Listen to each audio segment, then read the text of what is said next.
Welcome, beautiful people, and thank you for joining us on Till the Wheels Fall Off, a podcast by Two Folk Couple. I'm Matt. And I'm Paige. And we're here to inspire others, to bring you guys into our lives and tell you a little bit about our journey. Over 20 years together, we've learned a few things. We're going to work toward being the best version of yourself possible. We're going to dig into building a positive mindset, discuss mental health, addiction recovery, improving fitness, building businesses, and insight into what it takes to navigate life today.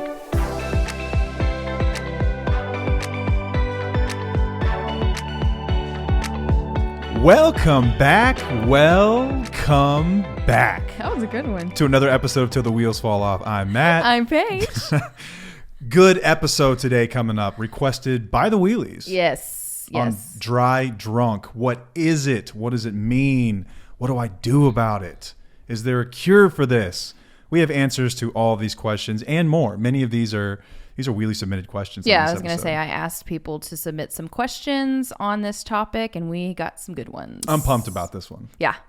But first, I need y'all to listen to this one. Seriously, this is an important announcement. If there's anything that we could ask for from you as an audience, as a listener base, it would be take a moment to follow the show, subscribe to the show, and leave us a review. It means so much to us to hear that people are getting help. And like, I tear up when I read these things. It's amazing. Mm-hmm. We got 2 this week that were really, really good. Yeah, they were great. So sweet. If you're listening and you left those, like we read them and like you truly touched our hearts. Yes. It helps the show grow. It helps the show grow. Like our goal is ultimately to be able to do this like all the time. This is what we want to do with our lives, is to help other people. Like it's selfish in some ways. I feel like we get so much from it too, you know, like having to come out here publicly and like process all this stuff, Yeah. But it helps other people. And that's what I love hearing about. And if it's helped you, take a moment and leave a review for others so that they know that this thing exists. The more reviews, the more it's pushed out and people can discover us easier. There are so many people in need of help in this situation, and you can be the reason that they end up stumbling across it if you'll take the time and submit a review. We really appreciate that. Thank you. Okay, next up, we've got a workshop coming up on June 8th. Yay. I cannot wait for this thing, for the simple fact that it's a chance to get everyone in a room. Yes. And like be with everyone in a place where we can talk about this stuff openly without the internet in between us, and like It's we're all different there. than virtually. Yeah. Having a real conversation about this stuff is completely different, and it's amazing. Like we've gotten to meet some of you, and I love getting the chance to meet Wheelies. Yeah. I've had coffee with some, and it's so great. It's so great. So a chance to do that, and there's a lot of value packed into this thing. It's a full day, 9 to 4 with us. We've got an agenda on our website, www.tufo.com, where you can sign up. And you don't have to be in town. We're holding this thing in McKinney, Texas, just north of Dallas. But hey, you can make a weekend of it because we've got a meetup the following day. Yep. So a chance to really invest in your recovery. Think of it as a retreat. More to come on retreats in the future. But for now, we are going with workshops. I think this is where we can provide the most help for people. Would love to see as many people as possible out there. What do you got on workshops? Oh, I'm so pumped. I'm so excited. I want to meet people. Without sounding like we're begging and pleading people, like, come on, please, we want to meet you. No, we want you I'm to be just there. excited. I think this is a great step for us and people on their healing journey. You're going to get a lot out of this. I promise. Yeah, seriously. Do it. Yep. It's going to be awesome. Something I've got here on the desk. This is really cool. This was actually sent in by a listener, this idea. Mike, thank you for this idea. This is so freaking cool. It's a great idea. So I just celebrated 13 years sober 11 years sober. It's the 13th. Yeah. On the 13th, I celebrated I was like, 11 dang, years sober. I skipped ahead in time. 11 years sober on the 13th, which was this last Saturday. It's always a really important day for our family, family. Like this is the day that the trajectory of our family completely changed. And I remember when I got my 1 year chip, like you were proud of me, but there was a part of you that was like, man, like that was earned not just by you. Certainly you were the one who went to the meetings, you quit the drinking, but there's so much that goes into sobriety, and partners don't really get a token. So we're the ones who are by your side through the addiction and through the recovery, and we get to see everything firsthand, and we deal with the repercussions. Yeah. You know? And the patience that you guys display, for those of you that have been through it with someone who's sober today, the patience that is not deserved by any means, but is given freely, is truly grace. And it shouldn't go unrecognized. So Mike gave me this idea to make a recovery rock. So it's got a TUFO logo on the front, and on the back it says, "Thank you for being my rock." It's so cute. I love it. So cool. It's a cool token. So if you're someone who's in recovery, we've got a lot of couples that listen to the episodes together, which I think is amazing. I think that's how if you really want to strengthen a marriage and see each other's perspectives, that's what it's designed for. And strengthen your recovery. It's so good for your recovery. It's been so beneficial. Help you see parts that took me years to see, to be able to see them earlier is beneficial. Yeah. So those are available on our website, tufo.com, if you want to check one out. It's really cool. So this is your rock. This is your rock. Thank you. You earned that rock. Thank you. And many, many more. I think it's the coolest thing ever. Many, many more. Yeah. It was really, really, really cool weekend for us. It's always a great occasion. Like I get super emotional. I know that you do too. Oh, it was like our most emotional one. I think we learned more this last year than we have any year prior. Yeah, it comes out in layers, and we talk about that all the time, that recovery is a long process, and there will be layers that are removed probably the rest of our lives. For sure. But it gets stronger, and we learn from it, and it's beautiful. It can be a beautiful journey if you commit to it. Yeah. It really, really can. Yep. Next thing, hey, course is still out there, and the mini courses are still up. Yes, I have one mini course that's still up. Okay, wasn't even aware of this until we got an order for one. I was like, surprise! Hi. I left it up. But the course is still up, Independently Strong, and you can find that by going to our website, tufo.com or independentlystrong.com.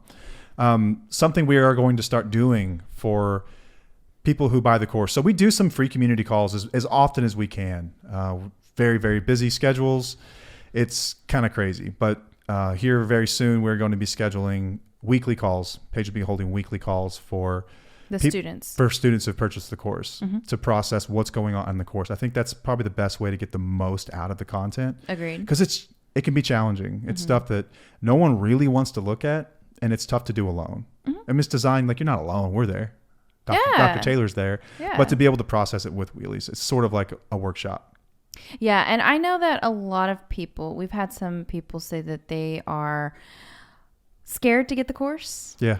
Because it's different than anything out there, and they may not be ready to see the reality of their situation. And I think that's beautiful to be honest about that. And I understand that, and I mean I totally get it. But there's so much more to this course than just that. Like, it is such an empowering process. It's huge. It's huge. And people that have gone through it can tell you. And their reviews and their testimonials are out there as well. That is life-changing. Like, people that have said, like, this saved me like thousands. This would have saved me thousands and thousands in therapy and hours of just toiling my mind and trying to figure things out when it's laid out there. It's laid out there. So if you want what we have, do what we did. It's going to empower you. That is the goal of the course, is to empower you. Like, we are not here to teach anybody how to tolerate abusive behaviors or how to manage it better. We're here to empower people to make decisions. And so if that means that you decide that you're willing to stick this out and you want to stick around, you will be empowered to know right from wrong. You will know what boundaries look like in that relationship. Yeah. And for some others where it's like, listen, we're split and I don't know what to do next. It's for you too. And if you've got You'll a partner, learn something from it. If you've got a partner who's in recovery and you're still together, it is for you too. Yeah. Like, I think that maybe that's even, from a recovery standpoint, like that extra layer of accountability and understanding about what's really going on, because you can't go to my meetings and figure out what we're talking about or really understand what's going on. Yeah. It's all out here now. She will know as much as you know. Yeah. Okay. So what does that do? That'll put you in a position where it's like, I got to do this now. Yeah. Like, I can't sell any more snake oil. I can't BS. I can't beat around the bush on stuff. Like, she knows. Yeah. And that's valuable. That's a valuable tool for your recovery. For sure. So it's great. It's out there. You can get 75% off with the code Wheelies75. That's Wheelies with an S at the end, 75. And I think that it's it, right? Yes. Okay. Got a loaded one tonight. Making my head like this because I'm sure there's something we're missing, but it's okay. It's a late night. I really want to talk about this. You going to stick with me? Yeah. I've been looking forward to this episode. And here's mainly why. Okay. Some people don't really know what the term dry drunk means. And some people do, but if you've listened to us long enough, you know that I'm very big on looking at behaviors and not substances. That's like might be your biggest That's my biggest, your biggest thing point. where I try to just kind of, educate others to utilize that stance instead of, just focusing on the substance, because we have experience where if you remove the substance, the behavior is still there. And even though when you were using, you were more of a closet addict, and I paid attention to your behaviors because they went against my values. So when we talk about this dry drunk thing, it's no different than somebody who's using. You focus on the behaviors. So I was just really excited to talk about this because it kind of goes along with my ideas on how I approach things. Yeah, and it's really good following up on the last episode too. I think these things sort of go hand in hand. This is going to be a good one. I'm looking forward to it. What was our last episode? Forgiveness. And resentment. I blanked on it now. Yeah, I'm like, what are you talking about? You don't even know what you're talking about. Yeah. So what are other words for dry drunk? Have you heard? Dry drunk's the most common one I've ever heard. It's from AA. It's not mentioned in the book or anything else. I think it's sort of like I looked it up online and it said it was from what's his name? Really? Yeah. Well, I'm not aware of it in the book. I mean, could you know the book really well, so now I'm wondering where this information came from. I know it's a term given to someone that's removed the substance, but the behaviors remain. Yes. They're essentially like you're acting exactly the same, but there's no substance involved now. Therefore, you're a dry drunk. So, I've mentioned Celeste Yvonne's book before. Mm-hmm. It's not about the wine, and she has an amazing story of recovery, specifically for mothers, talking about mommy wine culture. She's a great voice in sobriety. I subscribe to her Substack. And if you're someone that listens to this and you're in recovery, I would suggest, listen, man, woman, doesn't matter. It's an amazing story. But she gave the best definition of dry drunk that I've ever read. And so I'm going to read that real quick. Okay. So she says, when I first started writing about my recovery publicly, someone called me a dry drunk on social media, and I had no idea what they meant. After an intense Google search, I learned that a dry drunk is considered someone who has cut out alcohol but hasn't done the work. And that's in quotes, quote unquote, the work. We often hear about the work. I say it all the time. Yep. While this particular person was referring to the work of the 12-step program in AA, I'd prefer to think that the work refers to anything you do to achieve emotional sobriety. I recognize that some hard-lined AAers would argue against this, but as you know, I believe there are numerous alternatives to AA. Emotional sobriety is learning to regulate your emotions to endure the kind of feelings that previously triggered your drinking. Read that one more time. Emotional sobriety is learning to regulate your emotions to endure the kind of feelings that previously triggered your drinking. And she says that people can achieve this through all sorts of self-work, healing, therapy, and practice. There isn't just one answer. Mm-hmm. And she's right about that. I believe that, but I do believe that there is a lot that goes into it. I don't think one weekly session of therapy is going to... Probably not. And we'll get into like, how do you get out of dry drunk and like, what does it really take? And I'll talk about my experience of finding emotional sobriety. Yeah. Which is what it's really about. Mm-hmm. That's what we're after here. Mm-hmm. That's what we're after. So, bit of a story real quick. What's wrong? Nothing. What's the matter? Nothing's the matter. Man, you were like testy tonight. So testy. My face is like no poker face tonight. You snapped at me like 100 times. I'm scared to say anything. I did snap at you earlier, and I apologize for that. My goodness. It was not good. And now I'm just giving him an eye, but yeah, I'm sorry. Okay, are we going to talk about a story that happened with you? Yeah, kind of. I'm going to talk about dry drunk. If that's okay with you? Just making sure before I go any further. Okay. Okay, I volunteered at a treatment center. I've mentioned this before, and took a meeting up there tonight. And this was the topic because we were talking about this in the podcast tonight. And I'm like, this is actually a really great topic because I don't think a lot of people understand this, especially in treatment. When I checked into treatment, I wanted to stop, actually not even stop drinking. I wanted to learn how to manage my drinking. That's what I went in there doing. I was like, they're going to teach me how to manage this. They're going to teach me how to drink 2 and stop. They're going to teach me how to take 2 and stop. That's what I thought. And then I learned that that's not really an option. That's not really what we do here anyway. So I was introduced to the 12 steps. Like Celeste found her own path to recovery. I found recovery through the 12 steps. A lot of people find recovery through the 12 steps. It's not the only way to recover, but it's the one that I know best. I've seen the most success with because that's what I do. So tonight we talked about dry drunk. And I was looking around the room, and there's probably, I don't know, 30 patients in there, and a lot of them kind of like, what? I don't understand like what we're talking about. And it makes sense. The program of AA alludes to it several times, but it doesn't necessarily spell it out in the beginning, and I think people get confused. We are not trying to teach you how not to drink. That is not what we're after in AA. That's not what we're after in sobriety. It's not what it's really about. Alcohol, drugs, whatever your vice is about 5% of your problem. The other 95% lives in your mind. It lives in your ideas and your beliefs. That's what the problem is. It's not the substance. Like you're real big on the behaviors, not the substance. And this is why. And AA would even agree with this. Alcohol is only mentioned one time in the steps, in step 1. In the steps, yeah, but throughout the book, it's talked about a lot. A lot, right. But okay. Because it mentions alcoholism as a. But I've heard before from people, and I'm just questioning this because I've heard before from people in recovery that they say AA is only there to keep you from stopping to drink, and that's why they don't address your marital problems or your behaviors. That is not true at all. Okay. Absolutely not. Okay. No, AA does not teach you how not to drink. That's not what we're doing there.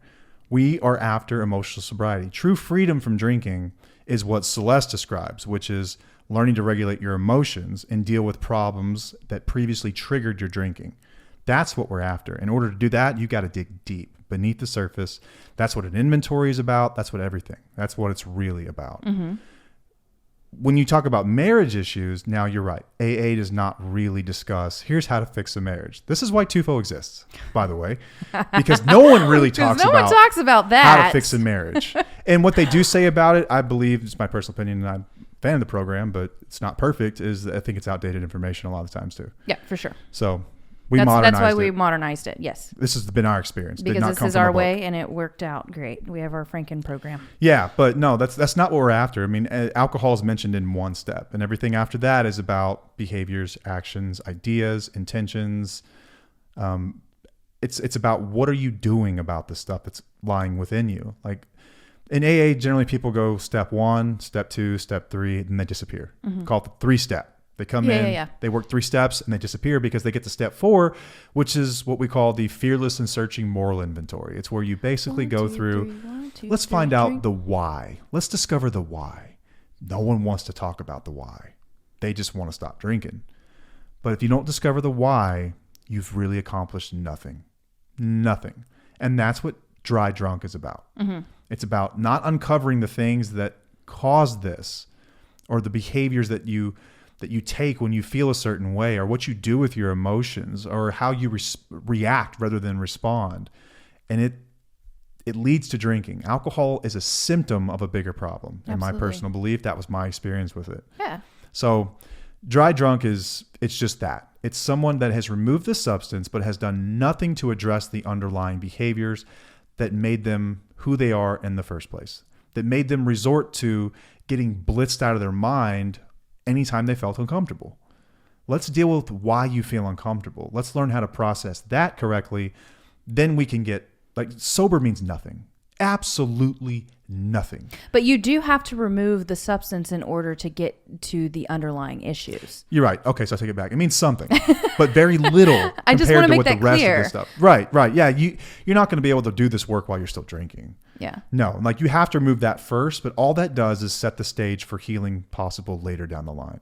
That's all it does. It just clears the way to begin to clear the wreckage. It doesn't fix anything by itself. Sobriety is not enough. Just being sober means jack shit. Yeah. Period. Yeah, but that makes it really complicated for a lot of spouses because they do focus on the substance a lot and say that because they think that is what's causing the behaviors. And that's rational too. And absolutely, I agree with that. I know why it gets confusing. I really do. But the substances only amplify it. They're not the cause of the behaviors. Most of the time, the behaviors were there before they started using or drinking. If y'all have ever wondered what a session is like with us, let's go down and let's kind of dig into it for a moment. So we hear that a lot, mm-hmm. is that it's when they drink, they do these things. Let's back it up. Is that true? Let's go into your last fight when there was no alcohol involved. And someone will start to recount the fight. Well, we were late for the kids' soccer practice, and he was really, really mean about it, and he was really ugly about it, and he was degrading, and he was calling me names, and he was mad at the kids, and he was throwing stuff, and he punched a hole in the wall. Sober. Mm-hmm. Okay, so it's not just the substance, is it? No, the substance just makes it worse. It exacerbates the issue, and it amplifies the issues that are already there. Mm-hmm. So it's not the truth to say that someone's wonderful when they're sober. I think a lot of people believe that, but that's not the truth. No. Let's back it up. Let's really get into it. Like, were they ever really this person that you believe them to be in your mind? Yeah. Most of the time, that's not exactly the case. The book by Lundy Bancroft, Why Does He Do That, goes into this. Yeah, it's really good too. And discusses it. And I really do encourage a lot of people who are in these relationships to read that book. And we say it a lot, but I'm just going to throw that out there. Yeah, really, really, really good. Okay, so you just want to get into these questions? You want to discuss this a little bit more? Yeah. Hang on, before we do, what was your experience with me dry drunk? Talk about that story. Which time? Okay, so no, whenever I was pregnant with our first, Matt decided to stop drinking with me. We'd always had that deal. We always had that deal. Like, it wasn't that big of a deal for me to stop drinking. It was fine. I was like, okay, this is whatever. I was totally cool. But around Christmas time, there were a lot of family events, and we were going to gatherings, and there was one in particular. We were sitting in front of that house, and you were very irritated, and you were I was irritated the whole way there too. Okay. I remember having road rage and just being mad at everything. Barely remember that because that was part of your personality sometimes anyway. I mean, it was kind of up and down. Like we're getting into it. You did that. So whenever we got to the house, like, I was like, what's wrong with you? And you were just pissed. You were mad because you couldn't drink. I said it. This is the first time in my life I said it out loud. And when you said that, I was like that. Like, shit. You serious? Yeah. And it pissed me off, honestly, because I was like, how fucking dare you? Like, suck it up, deal with it. I can't drink either. It's not a big deal. Let's just go have a good time. And you were just shitty, like in such a terrible mood. And I was like, wow, he's not even drinking. He's being more of an asshole now than he was before. Did it occur to you in that moment that there was a problem? Probably, like, in the back of my mind, but I didn't want to address it. There's no way I wanted to address it. I was pregnant. That was the first time I ever admitted that or alluded to I had a problem. With alcohol, you've talked about being messed up, having a problem with pills before. Yeah, I have. And there was another time in our, I don't know. Second apartment. Yes, we were about 19 years old. Yep. I admitted to you then I had a problem with it. And I didn't know exactly. But see, we were so young that I was like, I didn't know anything. Neither of us understood addiction. You would think it was a red flag. No. I mean, there were so many red flags, which we discuss in our course. I'm still talking. Quit trying to interrupt me. What is your deal? Oh my gosh, I'm sorry. I'm on fire. I'm sorry. No, I see your face, and I was just trying to talk to you about your face. Okay, if y'all aren't watching us on YouTube, you should watch us on YouTube because his face is hilarious. Sorry. But yes, we did not know much about addiction back then, so it was still one of those, like, put it under the rug, everything's going to be fine. I didn't think anything of it. And we do discuss that in the course on how we went through all of the different stages of the red flags. But yeah, that was my experience with the dry drunk early on. But there were even more behaviors later on into sobriety. I mean, even early in sobriety that you still had to deal with. Yeah, and many people have no clue what they're up against. Like, when they have these moments, you might relate to this and have a recollection of a time like this in your own life where, man, I've been there before. Like, I've been there where I wasn't drinking, wanted to support my wife when she was pregnant, and it was tougher than I thought it would be. It was the first time in my life that I admitted that I was upset that I couldn't drink and I was struggling with not drinking. And it scared me. And I said it out loud, and I don't even know where that honesty came from because I wasn't really an honest person at the time of my life.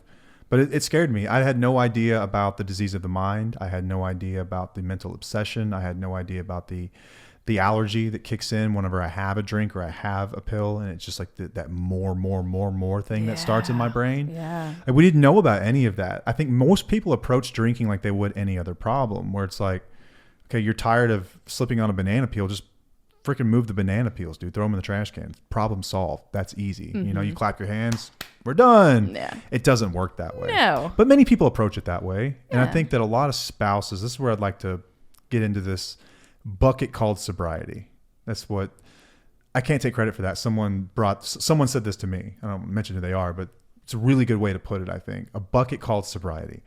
There's so many behaviors that our partners, spouses, friends, mothers, fathers, whoever have a drinking problem or a drug problem, that we throw into this bucket called sobriety. And it's the substance. And the bucket, on the outside of this bucket, it says beer or wine or pills or Coke or meth or whatever. And it's emotional unavailability. It's short temper.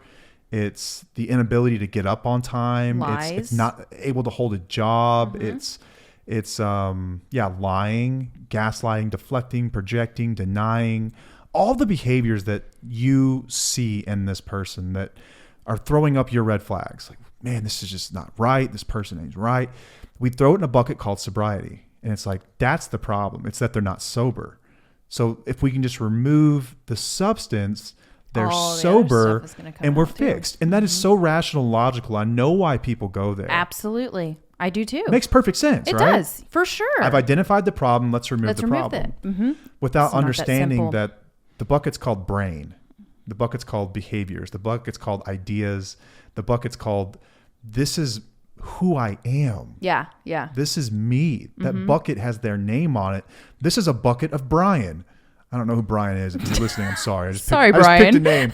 This bucket is Brian, and these things are in him. They are not separate from the substance.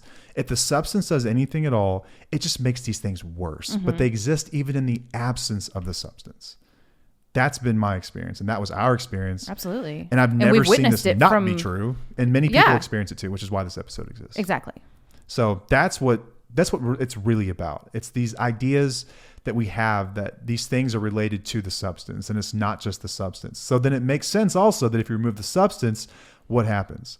The behaviors don't go anywhere. They don't change. They don't do anything. And as long as they remain unaddressed, they're going to sit there and stew and sometimes get worse than they would otherwise. Yeah. And I think it's easier for me to look at it from not the substance way, because then I'm like, okay, this person is treating me a certain way that is affecting me, and that's easier to deal with than the actual substance. Because whenever you blame the substance, it makes it more difficult, because we almost have too much education when it comes to alcoholism and addictive thinking and all that people start to use it as an excuse. When I look at it as like, I don't care if you're drinking or not. I don't care if you're using drugs or not. What you're doing is affecting me. And that's where the boundaries are going to be set. And if they are crossed, there will be consequences. Yeah, this is sort of whenever we get into like this a topic of abuse. Exactly. Where people are really uncomfortable using that word, that term abuse. And I don't blame you, because I didn't like it when you used that term. Yeah, I'm not abusive, because we think of abuse as physical, like he doesn't hit me. You can be just as abusive and more damaging in some ways by not touching anybody. You can abuse people with your betrayal, with your tongue, with your mouth, with the things that come out of your mouth, with the things you say, the actions you take, blocking someone from leaving a room as you're berating them and screaming at them, or throwing things, or, tossing all their stuff out. Like, that is abusive. Yeah. That's abusive. And that stuff is there in the absence of a substance. These things remain. This is what Dry Drunk is all about. Yeah. At the end of the day, this is what we're after in sobriety. This is what it encompasses. It's not just a removal of the substance. It's addressing the underlying behaviors, ideas that exist. Yeah.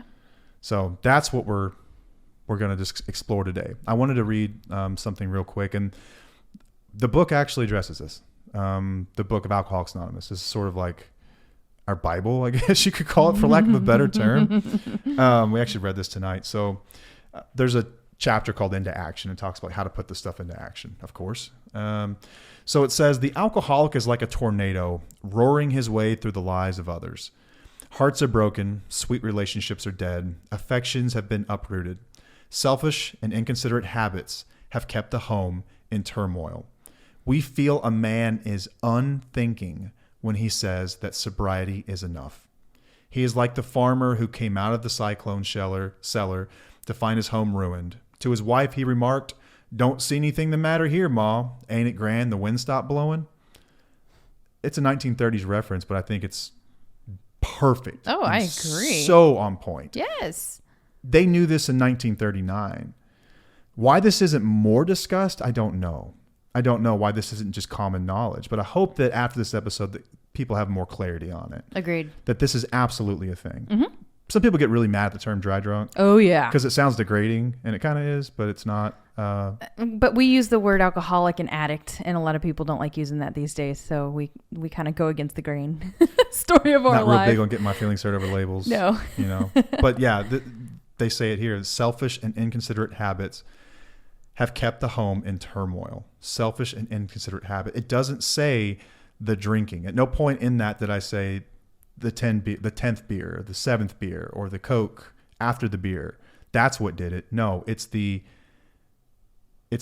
lack of affection. It's a lack of investment in a relationship. It's selfish and inconsiderate habits. But there are programs that blame the alcohol for the behavior. There are, and that's not what we do here. Yeah. That's not what we do here. It just confuses me sometimes when I read that, and then I hear it from elsewhere, and I'm like, okay, no wonder people are so confused with what's going on right now. Man, that's a totally different. I don't want to get into it again. I wasn't going to get into it. It just made me think of that because it's from the same. There is an answer for that. There is an answer for that, for how to manage someone in active addiction. Yes. And that's the only way to do it. Yeah. Is to go there. All right. Well, let's go down the questions. Let's run it. You ready? Yeah, let's go. All right. No, let me ask the first one. You answer. You're really going to start shifting things on me today with my attitude? Yes. You're asking for it, buddy. All right. Question 1. Does dry drunk make them less emotionally available? Okay. Less emotionally available from when they're drunk or just from somebody in recovery? I mean, it's... Go both. Okay. So it's going to be pretty similar to somebody in active addiction, I would think. Yeah. Dry drunk is just like someone in active addiction, just minus the substance. So they're absolutely less emotionally available than a recovered person. Now, drugs are used as anesthetics. I was very lovey-dovey when I was high. Yes, you were. Very lovey-dovey because that was the only way I could access that cute. part of me. Like I couldn't get there on my own. I didn't have the skills to do it. I didn't know how to sit with my feelings and show affection. I could only do it when I was so high that like I had no other problems and I could look at you and be like, "Oh, I want to love on you right now." And it was always cringe, real cringe. It was like the highs and lows. Like it was cringy. So drunks can be like, you might think it's emotionally available, I was gonna say, but it's not. But it's not. First of all, they're not going to remember the conversations you just had. No. And they're not doing this from a place of like genuine, like, I see you. I understand your experience. I'm here for you. It's just drunk shit. So dry drunk, you're going to be even less emotionally available than when you're drunk because more of a pain in the ass, more terse, more coarse whenever you're because you're not getting that dopamine that's going to kick up that emotion. Don't have the skills to access that part of my brain. I don't know what it's like to really be emotionally connected to anybody. Not yet. Think about when guys get drunk, right? Like as men, like we don't have emotions. We have plenty of emotions, right? But as men, we're taught not to have them when we're young. A lot of boys are. Yeah. And when we get drunk, man, I love you so much. Everyone knows that guy, right? Yeah. Like that guy who gets drunk and he starts getting all teary-eyed. When that guy's sober, what's he like? Never. You never hear him talk like that. Mm-mm. You never hear that kind of stuff come out of his mouth. That's the only way we're comfortable accessing those parts of us is when our inhibitions are lower to a point where we feel like we can go there. So when you're you're sober, you don't. You don't go there. You're less emotionally available. I just had a thought. You know how we went to that wedding last weekend? Yep. And at the reception, everyone was having a great time. And you were actually dancing and having an amazing time that no one would think that you were sober. As I was dancing to You were dancing with another guy too. Oh yeah. Well, yeah, man, we two-stepped. I need to post that because it's so adorable. It was an great. old friend. I love him so much. Oh my gosh, such a sweetheart. And y'all looked so cute together. We were a great couple. But people would not know that you were sober. And I think that took you a few years to get to that point. You were not always like that. Do you remember parties. the Halloween party that I won the costume contest when I dressed up as Ted? That was the first time I ever recognized you doing that. And I was probably a year or two sober then. Yes, because MJ, I was pregnant with MJ. So it took about a year or two for me to get there. Yeah. Early on, I did not have, no. And this was 2 years of intensive work before I was comfortable. And even then it was like, it was still gradual. Like it wasn't at every event. Sometimes it was like, I don't really want to be here. And this is not, my I was thing. uncomfortable with it. Yeah. Yeah. But now like you would think that I'm the drunk guy at the party. Yes. But I'm not. No. I have nothing in me. No, I don't know. That just hit me. That's pretty cool. I think it's good to mention because I think that gives people hope. I think that should give people hope. Yeah. That like you can still have fun. Oh my God. The most a blast. Fun. Yes. And you remember it. Every bit. Like we were dancing with our kids. Like we had such a good time. All right. You want me to go to the next question? Or are you going to say it? Are we done there? I believe so. Emotional availability. Yeah. Think back to your experience with me for a moment when I was like that Christmas party where I was dry drunk. Mm-hmm. What was I like? You remember? I didn't want to be around you. I did not want, I did. Exactly. But I was also walking on eggshells and I was also wondering like, what can I do to make him feel better? That was another thing. I remember you were really concerned about me. Mm-hmm. And you were like, it's okay if you want to have a drink. And at this point I was like mad at myself and I was like, no, I'm going to gut this out. I'm stronger than this. I can do this. But I was freaking miserable. I remember sitting on the fireplace with your cousin and this is when your uncle's still alive. God bless him. He's freaking amazing. Such a great person. But I remember being there and just like everyone happy and they're having a good time. I remember just being like, why can't I just be happy like these people? Like why can't I just like, why am I not like them? Like, why can I not just enjoy myself? Well, they were all drinking too. But like I wanted to be able to do that and not be trashed. Yeah. Like I know people do that.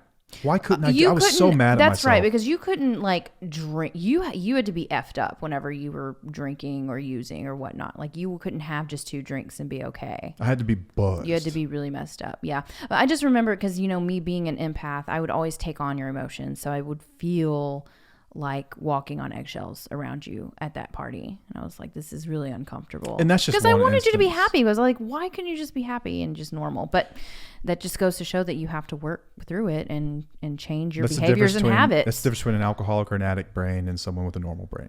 My name's not normal. I mean, my brain's not normal. Far from it, but that's okay. Everyone just heard me lose my shit earlier, so. All right. Next. Okay. The next one is, what is the rate of relapse for a dry drunk? I did read that somewhere it said that if you do start seeing dry drunk behaviors, then these people may relapse soon.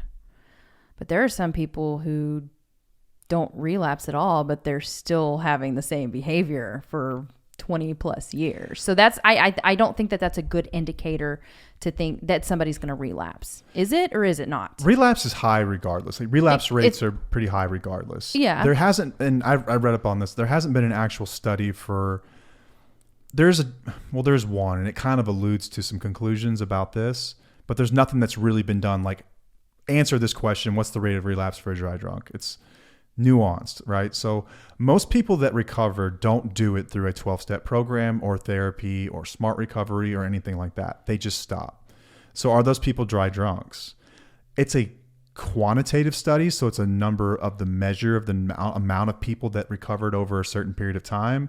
It's not a qualitative study. That's what I'd be interested in seeing. What's the quality of the recovery? The recovery. How do they rate their happiness levels? How do they rate their relationship intimacy? How do they rate their satisfaction with their job or their kids or whatever? Things like that are, I think, how you would really obtain, like, they're sober, but are they dry drunk? I don't believe that everyone who stopped drinking is a dry drunk. I don't think that that's necessarily true, but I know that there are a lot of them who are. Yes. Because I hear stories all the time from people. It's like, my grandfather quit drinking. He just one day just stopped. I'm like, what was he like? He was a grumpy ass old man. I mean, no one ever talked to him. He was mean as shit. Mm-hmm. He's meaner than a rattlesnake. Okay. The guy's probably a dry drunk. I don't have any way of like proving that, but there are a lot of stories like that. How many people just successfully stopped drinking, internally did their own work and got happy, like Celeste? Mm-hmm.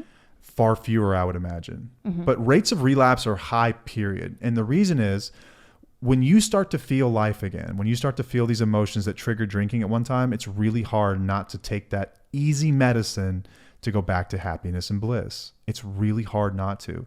Far fewer people will actually address, why do I feel this way? Damn it, I don't want to feel this way. Furthermore, what could I do to not feel this way anymore?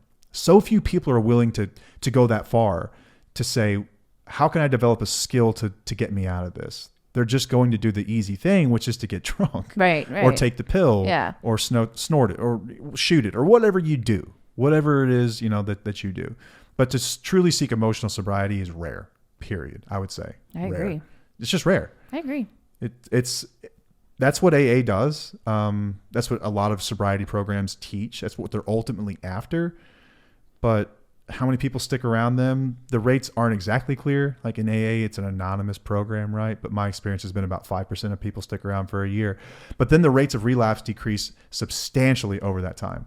Like after 5 years, the amount of people that relapse, it's like 13% or maybe it's 20%, something less. It's like far fewer than normal. It goes from 95% or 80% to like 10%. Well, that just goes to show you how long recovery takes too. Yeah. And then after like 10 years, the amount of people that relapse, it's like single digits. Yeah. It's like 7% or something like that. I could be a little wrong on these numbers, but it's very low. It's very, very low compared to people early on.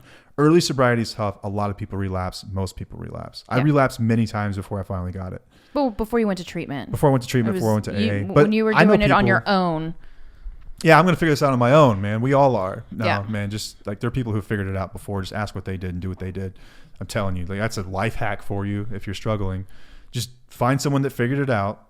They're happy and they're free. Like find someone who's free. Mm-hmm. Like Steve, we've had on the show, tells this beautiful story about how life changed for him on his second day sober. His first day sober, someone said, you need to go to a meeting. He went to a meeting. He was there. He was present, right? But day 2, his life changed forever.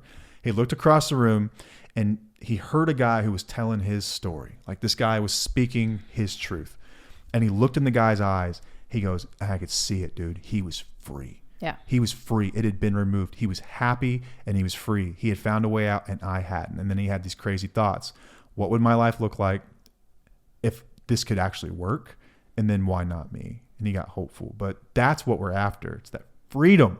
Yeah. Not just the removal of the substance, not just the bucket called sobriety. All right. The next one is how to handle the terminal uniqueness of AA won't work for me. And they rely on me, which is the spouse, for his support system. You go first.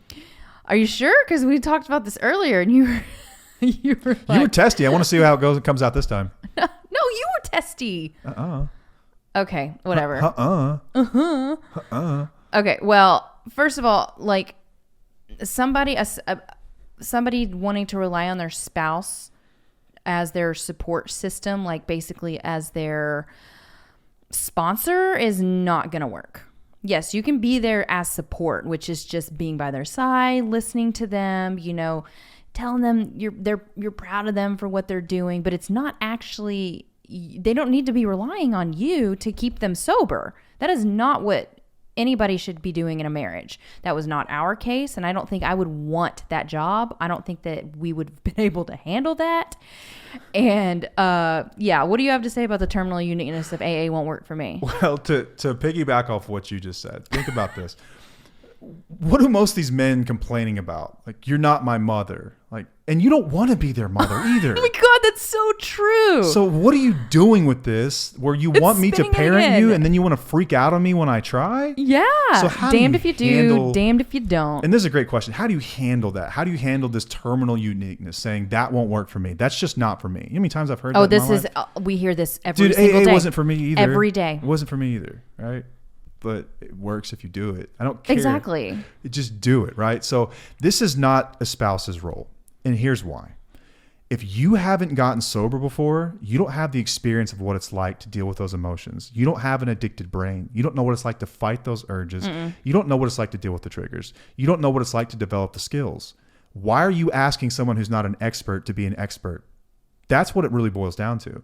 So you could say to someone who's asking you to do this, say, honey, I don't think that I'm equipped for this. I don't struggle with what you struggle with, and I empathize with you, but I'm not the person who's best suited to deal with this. There are people who do this. There are groups everywhere and people who will help you for free. Yeah. If you just ask for their help. And I will support you in your sobriety, but I will not be your sponsor. Yeah. And you know, when people say like, you know, AA won't work for me, that's just like kind of like saying like, oh, exercise won't work for me. Eating healthy won't work for me. You know, reading won't work for me. Going to school won't work for me. Like all these things. It's like, it'll work if you work it. You have to do something different because the way that you're doing it isn't working right now. But as a spouse, it's really hard to watch somebody and then somebody, you know, you can try to talk them into, you know, doing a program, but that doesn't really work either.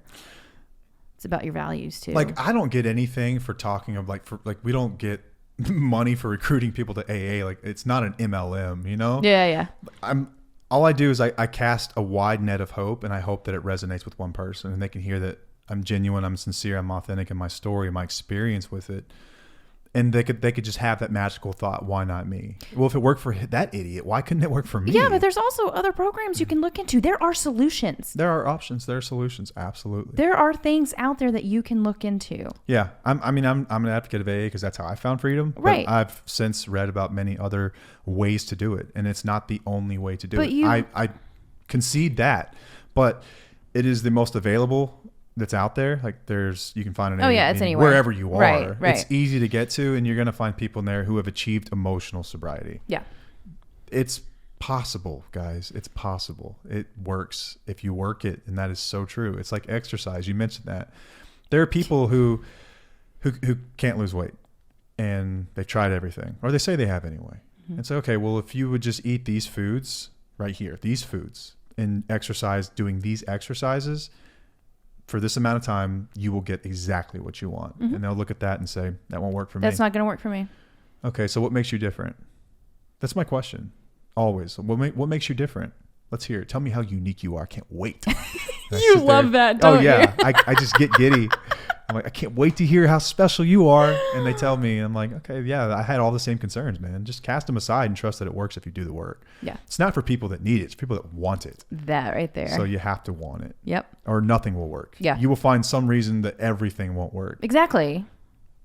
Yeah, it's tough. And I get it. Listen, I've been there before. Oh, yeah. All right. Is a dry drunk as far removed from recovery as when actively drinking? I think arguably you could say that they're even further removed. I think that when you're drinking, we talked about alcohol and drugs being an anesthetic, right? Mm-hmm. Now, there is a limit to this too, where you can be so lost in the unmanageability of an addiction, like where I was taking 50, 60 pills a day. That is worse than dry drunk, right? Like, there's a limit. But there are also people who consider themselves almost like gray area drinkers. Like, I'm an alcoholic, maybe I'm a heavy drinker for sure. Like, am I really a drinker? Who drink, let's say it's 6 beers every night, and it's just 6 beers every night, but they have to have 6 beers. If they don't get 6 beers, they're miserable. They can stop drinking to prove a point to their spouse that, listen, I did exactly what you asked. I'm fine. And then they can shift into that selfish mindset, that egotistical mindset that I know what's best. I was right after all. She's an idiot. She doesn't know what she's talking about. And then you're not consumed by alcohol anymore. You're consumed by this self-centeredness and this egotistical perspective that is almost, it's like a narcissistic perspective. Yep. And is that more damaging? I think you can make an argument for that, where someone could get further removed when they're dry. Yeah. Like, when you're drinking, sometimes people are reasonable. I'm not saying that they're going to remember these conversations, but they're more approachable. Mm-hmm. When someone's like dug in on their ego and then this narcissistic type of behavior, arguably they're more removed. Yeah. Like, I know people that have been in the program before.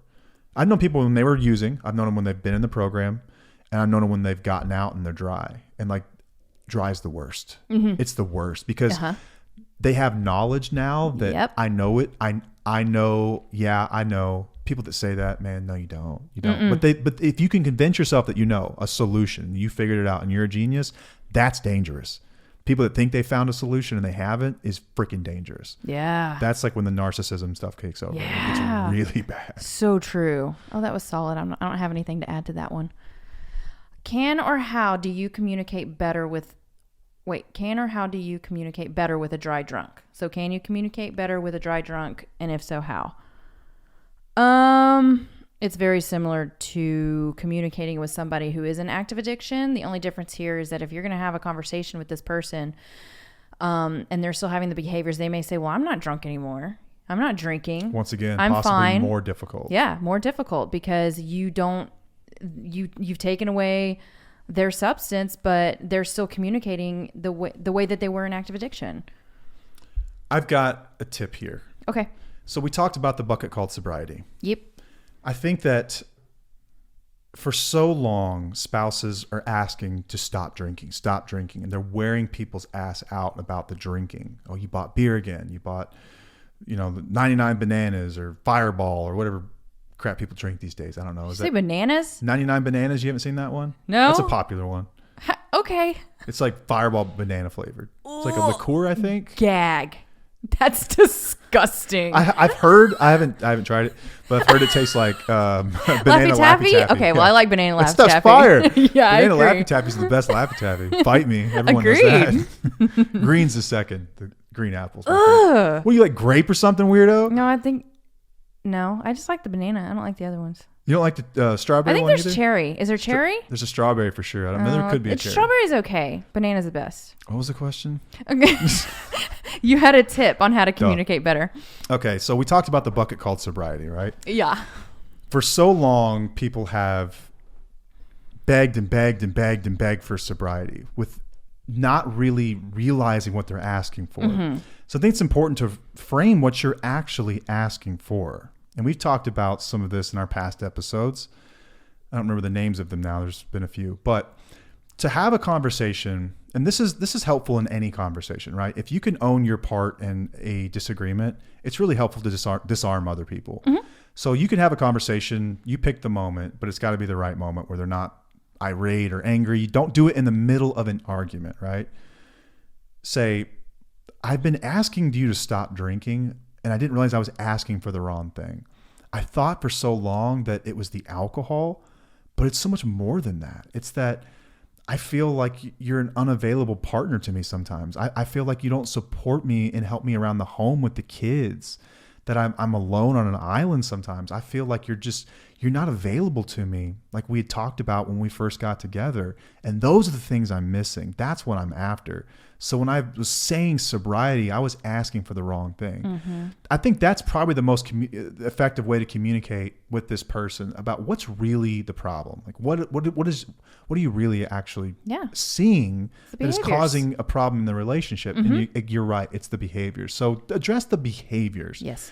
And not so much just their behaviors, but how it's what is affecting the effect? You. Right. What is the effect of that behavior on the relationship, on the family unit, even on them? Yeah. Like when I said you need to get sober, I thought that you would start getting up on time and holding a job for more than a month or two. Or you would be happier. Yeah, that you would want to spend time with us at the fair or whatever we do. Like that's the stuff I'm hurting on right now, and I think that it's deeper than sobriety. I heard Tufo talking about it, and they mentioned it. You should check out the episode. Listen to it together. The guy on there is just like him. Oh, that was solid. I think that's what I would. Yeah, I agree. I agree with that 100%. All right. So what behaviors come with dry drunk? We've kind of touched on this on it. Yeah, we've talked about it. We'll just kind of touch on this again. Again, like Celeste did, I think, the best job at describing this. But behaviors that triggered drinking previously. What caused the drinking behaviors previously? So is it work stress? Okay, so if they're not drinking, then it's going to be just amplified work stress. Mm-hmm. It's discomfort. It's abusive type behaviors. It's narcissistic type behaviors. Yes. It's gaslighting, projecting. You're the problem, not me. I can't be the problem Outbursts. When you're the problem. Yeah, tantrums, punching holes in walls.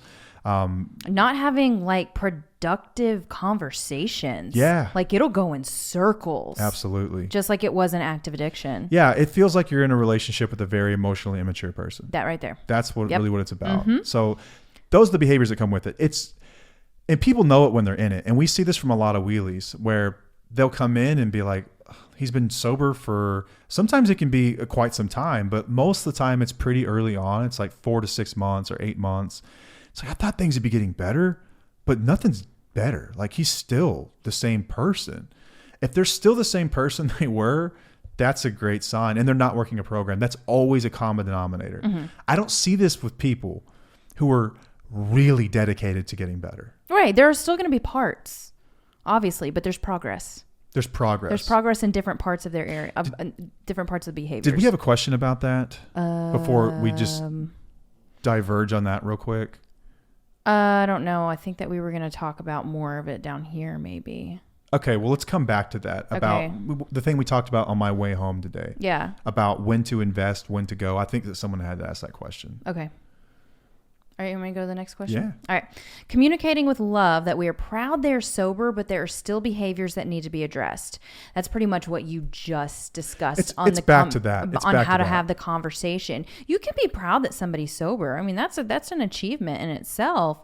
But it's time to switch it to how the behaviors are affecting you. Two things can be true at the same time. Yep. You can be very, very proud of someone's efforts to get sober. Listen, it's not easy to get sober, even if you're dry. It is not easy to get sober. You can let them know, like, I see that, and that is a commitment, and I appreciate that. I didn't realize I was asking for the wrong thing. And I wasn't aware. It's okay to admit that I was wrong about this. I didn't know that it's so much deeper than that for you. I didn't realize that you weren't raised with good examples and that you never learned how to process emotions. I never realized that you weren't taught to be emotional. I didn't realize any of these things. That's the stuff that hurts. Yeah, and I think that, and I may be off base here, but I think that a lot of spouses, when this starts to happen, there might be a little guilt feeling here because they may feel like, oh my gosh, all I asked for was for them to be sober. Now they are, and I'm not happy. And they might feel guilty for that because we're very emotional people. And I'm going to tell you now, you can let go of that guilt because you don't know any different. It's so common to put that substance with the behaviors. Likewise, I felt guilt when I went through this too, because I believed the same thing. And I felt guilt. I felt guilt that this was going to fix our problems, that I was going to be the man that I truly wanted to be. I wanted to be that guy. I wanted to be the guy I watched on, like, in The Notebook. What was his name, the character? Can't remember. I wanted to be Ryan that. Gosling is his real name. Right. Noah! I wanted to name our kid Noah, that and guy. you said no. I wanted to be him, but I couldn't, and I had the same level of guilt. Yeah. And I think it's a shocking realization too, where you go, oh shit. Yeah. We got bigger problems, huh? For sure. It's like, oh god, this is way worse than we thought. And it's, yeah, you're right. There's some guilt associated with that. Yeah. You don't know what you don't know. It's okay. All right. I like this question.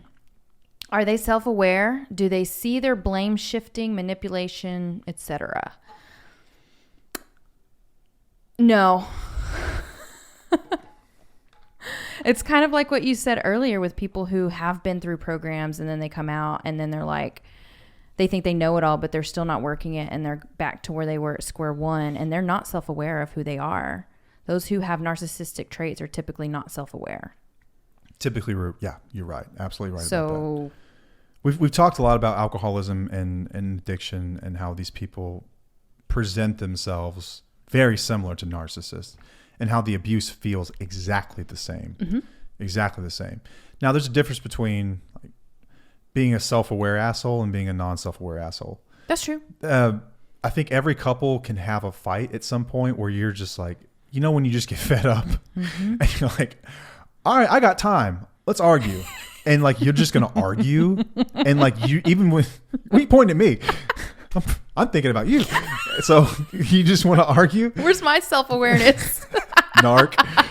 And so people, we can do that at times where it's like, I'm dug in on this and I know I'm going to have to apologize for it later. And you know that in the back of your mind, but it's like, let's go. I'm arguing. You know what I'm talking about? You ever done this?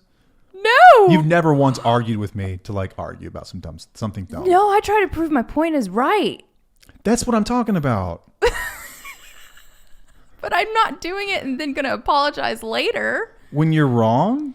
Well, like, do you do it knowing that it's wrong and then you're going to apologize for it later? At some point in an argument, I can realize that I've lost. And it's almost like debate at that point. It's like, okay, this is interesting. How can I reframe this and like prove, because ego gets involved. Right? You've always done that. That's why you should have been a lawyer. And it's like, now I have to get tricky about things so I can be correct about something. And that's self-aware. But what dry drunk? That's manipulation. That is manipulation. Yeah, Yeah, that's manipulation. No, I'll know if I'll do wrong later, but I'm not doing it in the moment knowing that I'm doing wrong. How did a nice girl like you get caught up with a guy like me? I've actually had like sessions with my therapist over this years ago. Because like we were talking about, me crying used to be like a trigger for you. And I was like, I'm not manipulating him, but he feels like I'm manipulating him. And she said, I know you're not manipulating him. I know that because she knew me, and she's like, you're crying to cry. But she said there are some people who do cry to manipulate the situation. They're out there. I was not doing that. It was literally like, I'm really hurt right now and I'm crying. So were you projecting in a way? No, like what I'm talking about is like just reaching further and further for an argument. I know what you're talking about. You know what I mean? I get it, but okay. Like you start with like the whataboutisms. Like, what about the time 3 weeks ago when you did this? And it's like you're just trying to freaking argue now. Like you're not even really like you're wrong. Okay, I understand that. That's what I'm I understand about. that. Okay, totally makes sense. I get it.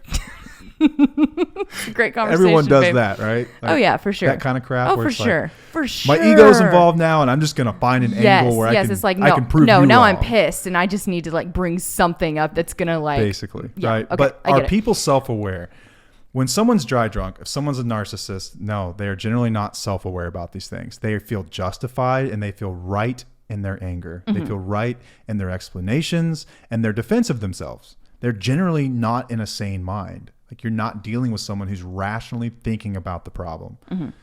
They're just not. They don't have the tools for that. They're not developed enough to argue to reach a healthy conclusion. It's about right or wrong. If you've never read a story I wrote called Drop the Rope, based on Jesse and Jay Norman's concept on Moving On Again podcast, which they're amazing people. If you haven't checked out that podcast, you'd probably love it too. If you've got a blended family, check out that podcast. Yes. Really great. But yeah, that's what it's about. That's what Drop the Rope's about. These people don't have the tool for that. They haven't developed that skill. It's a skill you develop in a marriage to drop a rope, but there are people, especially like narcissistic types and people who are in active addiction or even dry drunk that they're so far from even understanding that there's a problem within them. They just like, you're wrong and I'm right. And that's as far as they'll ever take it. That other people that they've been hurt and other people are responsible. That's as far as they've ever taken it. Yeah. Without ever looking at the part in things or how ridiculous this sounds or how absurd the claim is. They're not self-aware most of the time. Yeah. No. People aren't that smart about it. Very few people are that conniving and that smart. Like you give us too much credit. Yeah. Just not self-aware. Oh, like gosh. not masterminds. It's just an ego thing. It's just for you to make sure that you're winning and you're not going to get hurt. It's a it's a protection mechanism, I think. Yeah. It's to protect themselves from getting harmed. Right. Okay. All right. What can you say when a dry drunk feels they don't need help? Okay, we already said that one earlier. We're on top of it, y'all. Yes. There was a lot of questions. Sorry. What is the brain science? What causes the behaviors once the substance is gone, and do the behaviors have to be reprogrammed? Read Addictive Thinking when it comes to the brain science. Abraham J. Tversky. Because it does kind of talk about how the brain works with these thoughts. And an even better book than that. It's right over here, I think. What is it? Oh my God. It's called Biology of Desire. Yeah. Biology of Desire. Yes, that one's good too. Really, really good. Talks about literally like it is packed full of neuroscience. And I'm nowhere near I'm very interested in neuroscience. I'm nowhere near qualified enough to like really, I'm not Andrew Huberman. I cannot explain this as well as some people can. Yeah. I'm going to give you the construction paper and crayons version of this as I understand it. Okay. So there's nurture versus nature. Okay. So there are things that we all have. Like there's a genetic component to addiction, propensity to addiction. Your environment generally unlocks it, right? Just because you have the gene does not mean you're guaranteed to display the gene. And this is true of anything. Like you can even have a gene for a certain cancer, but it may not be present or shown until your environment, whatever you put in your body, whether it's smoking or whatever else, unlocks this thing. Right. So there's a component of this that is purely genetic. Some people are born with propensities to be a certain way, whatever it might be, right? behavioral, personality types, things like that. But when the substance is involved, it changes the mind, changes the chemistry of the mind, changes the biology of the mind. It physically alters the mind, which is why we call addiction a disease. It is not a disease like you think it's a disease. It's not, right? We call it a disease because anytime a system of the body has physically changed and altered, it is diseased. Mm-hmm. If your pancreas doesn't work right, you've got diabetes. It is disease of the pancreas. If you have heart disease, your heart is physically different in form. It is diseased. Okay. The brain, addiction, the same way. Right. So when the behaviors are present in active addiction, there's a process called neuroplasticity. It's the process by which the brain learns habits, basically. Right? You okay? Yeah. I gotta pee. I can tell. You need to peel away. Go for it. I can just sit here and just explain this real quick. No, it's good. Okay. You'll talk this whole podcast. Okay, so I'm going to take a moment now. I hate you. Now you're just being a dick. Okay, long story short, construction paper version is that you have behaviors that you learn through nurture. Your parents teach you certain things, your environment, the way you were raised, the place that you were raised, the socioeconomic status that you were when you were younger, factor into the beliefs and ideas you have about how to treat other people generally. Your value system, were you raised in a church, were you raised as a heathen in the woods? These things all matter, right? So addiction, once again, changes these things. So some of these behaviors were always there, is what I'm trying to say. Yeah. Some of these things were always there. Even in the absence of addiction, they were always there, which is, once again, we have to look at the behaviors.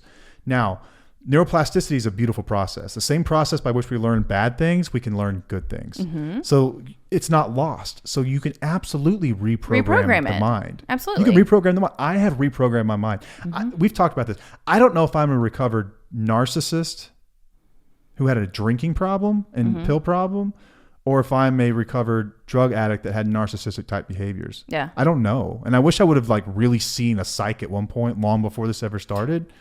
Because I don't know. I don't think you were a narcissist because empathy. You had empathy when I first met you. Yeah, empathy is the defining characteristic that a narcissist does not have. Yes. They don't feel bad for the things they do generally. And it's a spectrum and there are different levels of this. But do you feel bad for the things that you do? Absolutely. I feel like your empathy level has just skyrocketed to where you can actually feel other people's emotions. I need to turn that shit down. Now. A little bit now. It's hard, right? Man. It sucks sometimes. I cry more than I feel like is healthy. You'll find the balance. You'll find the balance. But even I remember when we were younger, I knew that you had an empathetic side. So I don't think that you were a narcissist at first. I think that addiction took over and you became that. But the behaviors do have to be reprogrammed. They do have to be, and they can be reprogrammed. I want people to have hope here. It's not lost. They can be reprogrammed. Yeah. Things can get better. They will get better. So, well, if they're doing what they're supposed to do. That's a roundabout way of saying that we're all born with we're born, and then our nature, the way we're raised, sort of forms our ideas about the world and how we treat other people. And then addiction takes that and it arrests it. So you don't. Yeah, that's what I was going to say. It's arrested development. You're not growing and really learning new things because parts of your brain are physically different. Your prefrontal cortex is not operating like a normal person's prefrontal cortex. Your desire centers of your brain are overactive. It's all it's thinking about is I need, want, pleasure, need this. Well, I'm just going to simplify it. Let's say you start drinking at the age of 17. Most 17-year-olds are not emotionally mature, right? No. They don't know. Males? Hell they no. don't know how to deal with their emotions. They don't know how to do a lot of things. Yeah, most of us. They don't know how. They're like young children, and they were not taught how to really deal with their emotions. So they start drinking at 17. Let's say they're drinking from the age of 17 to 32. When they stop drinking, they're going to have the brain of a 17-year-old.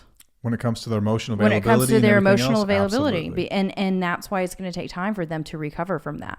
Big time.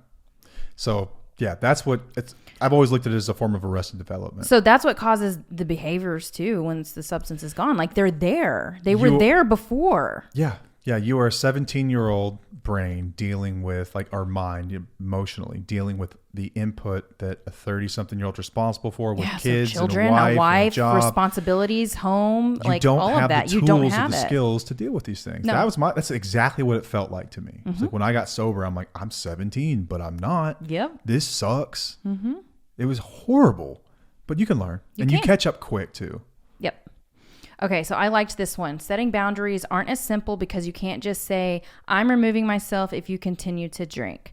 All right, so I encourage people to set boundaries based on behaviors and not alcohol anyway. So it might be better to say, I'm going to remove myself if you are being disrespectful to me. If you talk to me that way. If you speak to me this way. If throw you throw something. If you're verbally abusing me. If you are lying about something. Like, you can set boundaries based on behaviors, not based on the substances. Because I'm going to tell you this, you're removing yourself if they continue to drink. They're still going to have those behaviors. Yeah, and so it's all about what your values are and what you deserve to be, how you deserve to be treated. That's a great point. Yeah, it's about the behaviors, period. It's not just about the substance. It's easy to look at the substance and say, that's going to be, my boundary is going to be all about that substance. Remember, it's a bucket called sobriety. It's not actually sobriety. It's about behaviors. Yes. It's a bucket of behaviors. It's a bucket of Brian. But I can understand if that's what you're doing right now and you have to start somewhere. Totally get it. But when it comes to them being dry drunk, this is where you can really start to focus on behaviors. Yeah. And So if you're unclear on boundaries, we did a series on boundaries that a lot of people have found helpful. Give it a listen. It's a 3-part series. 3 parts. Really we have a formula. It's great. Really helps you work through it. All right. How do you know if they are a dry drunk or a narcissist? Oh, we went through this. It doesn't matter. Go. It doesn't matter. What are their, I know why this question was asked, because if they are a dry drunk, you can just say, all right, there's a lot of hope there because, if they just work a program, they can shift their behaviors and whatnot. A true narcissist can't change, blah, blah, blah. In this moment, at this time, how is this person treating you? Whatever they're doing, and if it is abusive, it is affecting you. It is going to affect you. You are going to have problems from that. So it doesn't matter if they're a dry drunk or narcissist. What are their behaviors telling you at this moment, right now? I think that's perfect. I have nothing to add to that. Shocking. You sure? Dang, man. A little Are you digs sure? What'd you call me? Little digs over here. I told you I'm on fire today. Miss Diggs. All right, so... I love you. I love you. How do I know when to leave when it's no longer active addiction? Again. This was our question earlier that we talked about on the way home. Yes. Okay. So I think that this is a little by slow process, right? We've talked about like the time frame. A lot of people have asked this question here lately. And if you don't know what question I'm talking about, people have asked, like, realistically, how long did it take me to get to where I am today? Mm-hmm. And your answer is? 8 years. About 8 years. Mm-hmm. Yeah. So 8 years of sobriety and recovery. Of working hard, core recovery. Not dabbling in it. I wasn't a tourist. This was going to 30-day treatment, 90 meetings in 90 days, IOP, still working at treatment centers, having a sponsor, having sponsees, like everything. And it still took that long. Yeah, like really studying this stuff. Mm-hmm. It's a little by slow process, man. It takes time to rewire your mind. It takes time to develop skills. It takes time to really, truly... I'm a slow learner, I think. No, you're not. It takes me time to truly comprehend things. Yeah. Like, truly understand, like... I can understand a concept pretty quickly, but to apply that concept and to see it all around is different. I think it might take you a while to understand how it affects somebody. That might be the difference. That too. Yeah, like... This is a little by slow process, but when to know when to leave. Okay, here's what I would say. This is just my opinion on this thing. I'm not hopefully telling anyone just to leave or not or whatever. This is just my opinion, right? This is what I think. They know how we roll. If someone's invested in a recovery program, they're worth investing in long term. If they're not, F them. Move on. It's not worth your time. You will be in this freaking cycle forever. You'll be 50 years old wondering, what the hell did I do? Waste my time on this. If someone is not going to address the underlying behaviors, this is not going to get better. Could it be muted at times? Will you have good days and bad days? Absolutely. Sure. It's life. But for the most part, they will still be that person. Mm-hmm. Or they'll just be very, very quiet and detached from everything, and you won't get anything from them. if they're invested, it's worth waiting on. That's been my experience. Yeah. If they're invested in it, though, that doesn't mean being a tourist and showing up once a month to therapy. That doesn't mean like half-assing saying that you're in recovery and really not doing anything about it. Recovery is your priority. Your health is your priority. Like your mental health is your priority. Your marriage is very important to you. This is at the forefront of what I want in this life. If those things are present and you can look at those things and say, that's true, that's worth it.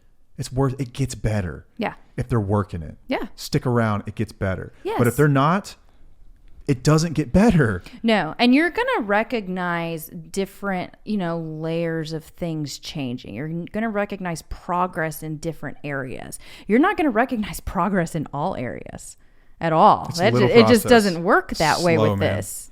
It's a slow process. Like you'll start to notice some of the, in the beginning, like some of the big things change quickly and they keep you invested. And like you'll see if they're really doing this, that like for us, it was like the parts that were the most egregious fixed themselves this like in the beginning. And it's ooh, and that makes you want more moving forward. And that's kind of how it worked naturally. It's like, ooh, now that's gone. That's great, man. Yeah. And then, now this is gone. Like what could be next? And it keeps getting better and better and better and better. Yeah. If they keep uncovering it. If someone just removes the substance, I wouldn't wait a day for that. Yeah. Like you are signing yourself up for possibly worse treatment. Yeah. Yep. All right. You're never happy even when I'm sober. You can't ever be satisfied with who I am. That's very, it's a narcissistic thing to say. Right? I hate this poor me line of bullshit. I don't like it either. The whole like, you don't like who I am. You're never satisfied with who I am. Everybody needs to change. Everybody needs to grow. Everyone needs to do something different. We should never be satisfied with who we are right now. Like we can be satisfied, like happy, and positive with who we are, but we still want to change. We want to be better every day. That's what growth is. So this is BS. Boys say this. Huh? Boys. Boys say this kind of stuff. This is my take on it. When you've called me out on something that I'm obviously doing wrong, my only retort is that you don't love me for me. God forbid someone challenges you to be better. God forbid someone sees something in you and has asked you to step up. God forbid someone is challenging you to grow with them. God forbid. What a horrible thing. Seriously. Are you shitting me? Yeah. I hate seeing this. Yeah, and I'm so sorry if your partner is saying this to you. It hurts my feelings and it breaks my heart that you're having to go through this, because that's not what an equal partner says. That's not somebody who is trying to make their marriage work. It sucks. Now listen, there is a line here for this too. Okay. Someone's working really hard and they're doing the work, but they've got a lot of work to do. Yes. Support them. Agreed. Right? It's not easy work. I agree with that too. There's a gray area here. Attacking someone who's trying is never a helpful thing to do. Yep. But you know the difference between trying and not trying. Yeah. Oftentimes people that say this kind of crap are people that are just dry. Yeah. And they've just removed the substance and they're still an asshole, and they know they're an asshole, and they know that they're not living up to their potential, and they know that they're not investing in the relationship or investing in being a father or cultivating a real marriage. Or a home that is healthy for everyone. They know these things, and you've called them out on it, and this is their retort. You don't love me for who I am. That is the weakest argument of all time. Do better than that if you're going to argue. Don't take it to heart. I know that's easier said than done, but... Personally, one of my favorite things about you is that you have never let me get away with mediocrity. Ever. You've never settled for mediocrity with me. Ever. And there were times... I don't know if that's there, good or there bad. were times when I was frustrated with it. There were times when I wasn't ready for it. There were times where I was truly annoyed and I said this kind of stuff. I'm mad. I get an emotional reaction because I've said that shit. I know that guy because I am that guy. I was that guy at one time. I said that kind of stuff. But if I could go back and tell my younger self anything at all, is that that's a blessing. That she's willing to see that in you. That she's still here and she's challenging you. She sees something in you, right? You don't see it, but she does. Yeah. And the day that I quit arguing with this kind of stuff, and I just said, you know what, you're right. And I knew that you were right. And I just owned it. And I did the work and got better. Things got better. And it wasn't just because you quit yapping. It wasn't because you just quit arguing and calling me out. I got better. I was proud of who I was. Man. I liked the man that I saw in the mirror. I hold on too tightly sometimes. And I've always credited you for that, for challenging me. Like there's a great man in you, and I see it. Quit bullshitting around and be him. And you never let me just be half-assed about anything. There are times where I'm like, yo, I'm doing everything I can right now, and you will back off. I will. If I'm doing the work, yeah. And it could be hurtful if someone's actually doing the work. Yes, it's like, I agree with that. I'm really trying. Yeah. But don't ever stop challenging anybody in your life to be better. Agreed. If you don't have friends around you that can do that for you, are those really friends? Yeah. These acquaintances. Right. Yeah. That's comfortable. Yeah. That's not real. That's not growth. All right. So what are the underlying issues that are left untreated? Okay. So addiction is not drinking is not the problem. We've heard that many times. It's a symptom of other problems. It's funny because I've heard this presented two ways, and like I've got a friend who says like, dude, it's no more complicated than I just like the way getting drunk feels. And that's the way he looks at it. He's like, I just like getting drunk. I didn't grow up in a bad home or anything else, but I think it's deeper. I think that he would be the first to admit it's probably a little bit deeper than that. There are issues that exist that we use alcohol for as an anesthetic of sorts. You can go pee. Okay. There are issues that we use as an anesthetic. Some of these are depression. Some of these are anxiety. Some of these are trauma from our past that we've never dealt with. And there's ADHD. I mean, there's a lot of underlying issues that are attributed to someone that seeks substance to comfort. It is an anesthetic. They use it like a medication. I used it like a medication. I used it like I would, like people use Tylenol when you have a headache. I used hydrocodone whenever I felt sad. That's the only way I could describe it. So there are a lot of underlying issues that are beneath the surface, and they vary, and they are serious problems. They are serious problems, which is why you have to treat the underlying diseases. You have to treat the underlying disorders, the underlying issues, or you're never going to get anywhere, ever. That's been my experience with it. I had to really, really uncover the stuff underneath the surface before I ever made any real progress, because I tried to stop on my own more times than I can freaking count. And just removing the substance did very little to get me anywhere further to being happy in my own skin. It did nothing in getting me happy in my own skin. Okay, what were your experiences with the underlying issues? With you? Yeah. Or other ones that you've seen from people. You work with a lot of people. What did you just talk about? About depression, anxiety, disorders like ADHD. Childhood trauma. Unresolved trauma. Control issues. Yep. Just thinking of the world a certain way. Selfishness, self-centeredness. Yeah. Beliefs and attitudes that are contrary to the way the world generally operates. Yeah, and just not knowing how to manage your emotions. Now, listen, not all these things. Here's the thing about addiction where I think people get twisted is that is this a sick person? Yes, this is a sick person. This is often a person too that has been abused or traumatized. This is a person that's been through a lot. Whether or not they want to admit it, is a person that's been through a lot in life. They have, and this is the outlet that they've chosen. Yeah. So it's hard to get mad at someone that is obviously struggling, but that does not excuse the behaviors. And although these things happened, the depression, the anxiety, the unresolved trauma, the abuse, to them, they're not your fault, but they are your responsibility. Exactly. Still Yeah. your responsibility. Yeah. So those are the things we need to focus on. And those are the things that, like, for me, like in the 12 steps, every one of these was hit on. Every one of these things was talked about. I've discovered every one of them, and I've dealt with them sober. You think that depression just completely magically goes away whenever you get sober?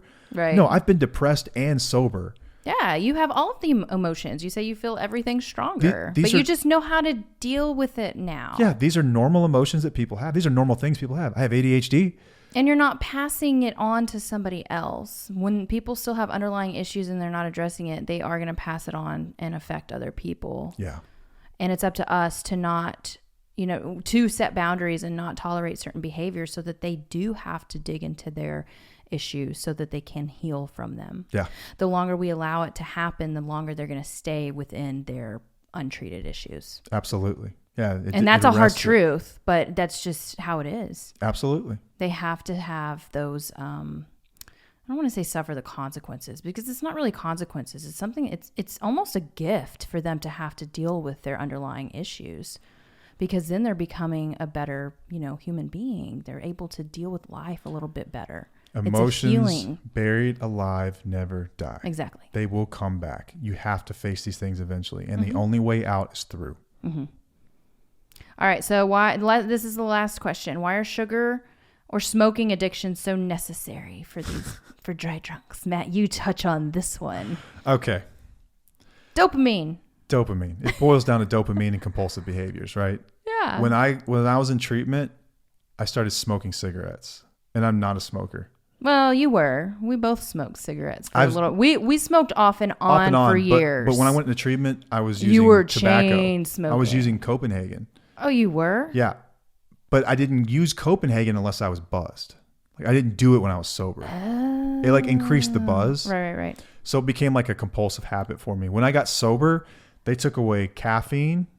And in my treatment center, they took away caffeine. Yeah, this is weird. They took away caffeine, but they encouraged cigarettes. Us to smoke or do something. Okay, here's where I'm at, right? We have a hierarchy of problems, right? I am a heroin addict. I drink alcohol. I abuse cocaine sometimes. And now we're going to sit here and hark on sugar and coffee and cigarettes. Let's deal with one thing at a time. No, I understand. That's where I'm at. So why are these things needed though? Dopamine. It's a vice of some kind. I need something, right? So I chew nicotine gum. It's a thing I do. Yes. It's like a neurostimulant. I like it. Is it a major, it doesn't cause cancer. It's just nicotine. It's just the substance of nicotine. Neurostimulant. I like it. Could I stop it? Absolutely. Is it causing massive issues in my relationship and our marriage? No. I'm not going to worry about it, but it's something for me. Will I always have something? Probably. Are there some things that are less dangerous than others and less, have less consequences? Yes. Right. I gained 70 pounds my first year sober. Yes, you did. I ate every feeling I had. Every one of them. So much candy. Talking about my drawer. You had a candy drawer, and your nightstand was full of candy wrappers. Like when she says full. Oh, I'm talking full, and it's a big dog over here causing issues. It's okay, Pup. It was like a big drawer full of candy and full candy of wrappers, Snickers wrappers and Reese's and I have a picture Three somewhere, Musketeers I'm sure. and all kinds of stuff. You've always been addicted to sugar. Oh my God, Winnie Beans. You've always been addicted to sugar. You were addicted to it, I think, as a child, right? Like it was always something. You always had that gene. Yeah. So am I ever going to be perfect? No. Like, will there be a day I don't use nicotine at all? Probably. Will there be a day that I'm not like in love with sugar? Probably not. And I'm just going to live with certain things like that. But That's really, me. I think one day I might even get to the point where I'm like, you know what? I really want to address all this stuff because I want to discover what's underneath the nicotine. I want to discover what's underneath the sugar. I'd love to. I'd love to get there. Just right now, it's like I got a lot of shit going on. I need a little bit of coffee. It's not affecting us. Like, let's say that it was affecting us financially. Yeah, then like we're spending too much on Nicorette, smoking. Dude. If that's affecting people financially, plus smoking does cause harm to you. We would absolutely go down that road. But that's again, it's not affecting the spouse necessarily, unless you're like, I don't want to be around cigarettes, and that's your deal, not theirs. You can't have somebody stop, smoking cigarettes or whatever. You just got to remove yourself from that situation. But yeah, like I knew a guy who was his drugs of choice, it was alcohol and cocaine, and he also drank, I think it was like Dr. Peppers or something like that, and he smoked cigarettes, and he was like really gung-ho in sobriety. He's like, I'm just going to stop everything. You talk about a miserable dude. Oh my gosh. Like it's hard enough to stop alcohol, cocaine. When you stopped and you got out of treatment, we started a weight loss program together. How long did that last me? A week. Your sponsor told you to stop doing that now because you were didn't he? Moody. Yeah. Yes. You were not handling He's like, dude, well we'll address the all. weight thing eventually, but like, right now, old timers in AA give guys hard candy when they're fresh. It's like, eat these as often as you need to. It's okay. It's because your sugar is, once you stop drinking. So when you drink, it's sugar. It's sugar. So your body's getting sugar. When you stop drinking it, your body's going to crave that sugar. Yeah, you're gonna crave something So like that. you need and it's to have it's sugar. craving that little something. I have to have something to look forward to. So something sweet. No, it's really like the sugar thing. It's a thing because you stopped eating sugar and it was bad. Yeah. It was bad. Really bad. I was so angry. Y'all, I've come off of almost every drug known to man. And the worst withdrawal, like mentally, I've ever had in my life, it was sugar. Sugar was like the you've worst. told a lot of people because like with our fitness program, and it's a health and fitness program. I withdrew. I had a sugar withdrawal and it was awful. And you were telling everybody like that is the most difficult withdrawal I ever had was from sugar. It's so mentally taxing because it's something that's like right there and you know it's not like crazy harmful, even though it's arguably one of the most harmful substances we put in our body. It's very, very harmful. So bad for you. But it's just always there. And like it's in everything that we eat. We are that's biologically processed. programmed to seek sugar. Like that is a treat for humanity of all time. Yeah, we know a lot about this. We could go on, but anyway, about this, but about they're craving something, some excitement, some stimulus, something. So, and truthfully, frankly, when I work with people, I tell them like, dude, you can eat the cake, you can smoke or whatever. Like we will deal with these things. We need to get you right first. Yep. And you can be, mentally, spiritually, physically right. And then we'll work on your diet and we'll talk about smoking and everything else. Like let's cover these big things first. Yeah. And then we'll get to the rest of it. I think that you quit smoking pretty quickly when you got home because we had a baby. I remember one time. You smoked one time? When I got out of treatment, I went to a meeting at the Preston group in Dallas. I met a bunch of guys from treatment who were there. And we'd all been smoking in treatment together. And I got out. I remember standing on the curb next to my vehicle. I had a truck at the time. Can't remember. Yeah, the truck. And I was sitting there smoking and I'm like, this is disgusting. It's just not the same. Like not in treatment. It's really weird. Like I smell like it. My breath smells. My fingers stink now. And that was the last cigarette I ever smoked. Yeah. That was it. I was done with it. I was like, I'm done with it. So don't be too alarmed. Maybe it's a habit they pick up for. Whatever. We've had a lot of people ask that question in the community about like, oh, my partner, picked up smoking in treatment and I don't know if I can deal with it. And I'm like, and I always tell them it will be. I get it. It'll be okay. It'll be okay. Matt did the same thing. I personally don't know anyone that kept doing it. But I didn't. Right. And I mean, some people might, but even then I was just like, it didn't bother me when you were in treatment. I didn't care. You used to bring me cartons. I did. I was like, whatever, do your thing. I don't care. I have there's bigger fish to fry. And I just didn't want you to do it when we got home because we did have a 9-month-old Winnie Bean skit. My dog's acting full. All right. No, hey, something else people do, they will often seek sex as an outlet too. Like you might notice like extra sex drive. Not even so much that. It's not even so much the drive. It is the need to feel different. So it's porn, masturbation. It's it's having the dopamine kick. Yeah, it's once again it's that. So, but there are healthy levels of this. I would say quote unquote healthy. Like this is like gray area thinking here. Of course. Of things. I think that they're all damaging to some degree, right? Yeah. Some of these we can live with, some we can't. So nicotine, caffeine, sugar. Okay, we start getting to sexual behaviors, gambling, compulsive behaviors that can really be damaging to a relationship. Hang on, we got to back up again. Those things can be a little rough. Those things can be really rough. Eventually, you can start getting those highs from doing things that you enjoy. Exercise is how I found my outlet. Watching a good movie. Stimulating conversations for me are like getting high. Yeah. Like the podcast even, like talking to you, like looking for words and getting them out, like that is stimulating to me. I love it. I get a dopamine kick from that. That's great. I love reading and talking about new ideas with people. That's what we're naturally supposed to be doing, is getting it from stuff like that. And you will find it. You will find it. Early on though, eat the cake. No, I know. I'm saying that, yeah. Yeah. But eventually you'll get to a point where you do it in healthier outlets. For sure. It gets better. Yeah. So I hope this is helpful. Hope this answers some questions about dry drunk. I think it's a topic that a lot of people have heard about but not really sure about. I've got a lot of experience in dry drunk. Yes. So I feel like we could even have another episode on this. So if we miss something, if there's another question that I didn't answer that you'd like to know more on, please. I've got tons and tons of experience. No, I know a lot of dry drunks. I've worked with them over the years. I deal with them probably on a regular daily basis. Right. So, yeah. Yep. Very familiar with the dry drunk. I'm with you. It's tough. Sure. Hang in there. Hang in there. Hang in there. Don't forget to leave us a review. And check out our workshop. I really want to see people at the workshop. Yeah. I want to give you guys hugs. I want to see you.